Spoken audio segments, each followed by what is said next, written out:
Genesis chapter 3. Verse 1. Now the serpent was more subtle than any beast of the field which the Lord God had made. And he said unto the woman, Yea, hath God said, Ye shall not eat of every tree of the garden. Verse 2. And the woman said unto the serpent, We may eat of the fruit of the trees of the garden. Verse 3. But of the fruit of the tree which is in the midst of the garden, God hath said, Ye shall not eat of it, neither shall ye touch it, lest ye die. Verse 4. And the serpent said unto the woman, Ye shall not surely die. Verse 5. For God doth know that in the day ye eat thereof, then your eyes shall be opened, and ye shall be as gods, knowing good and evil. Verse 6. And when the woman saw that the tree was good for food, and that it was pleasant to the eyes, and a tree to be desired to make one wise, she took of the fruit thereof, and did eat, and gave also unto her husband with her, and he did eat. Verse 7. And the eyes of them both were opened, and they knew that they were naked, and they sewed fig leaves together, and made themselves aprons. Verse 8. And they heard the voice of the Lord God walking in the garden in the cool of the day, and Adam and his wife hid themselves from the presence of the Lord God amongst the trees of the garden. Verse 9. And the Lord God called unto Adam, and said unto him, Where art thou? Verse 10. And he said, I heard thy voice in the garden, and I was afraid, because I was naked, and I hid myself.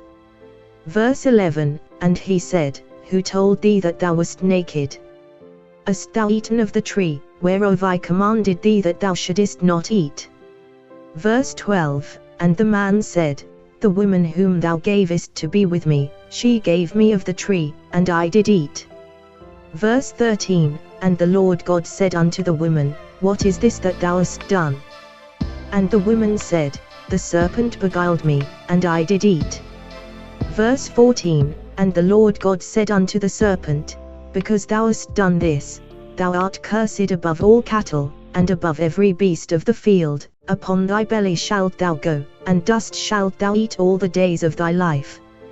Verse 15. And I will put enmity between thee and the woman, and between thy seed and her seed, it shall bruise thy head, and thou shalt bruise his heel.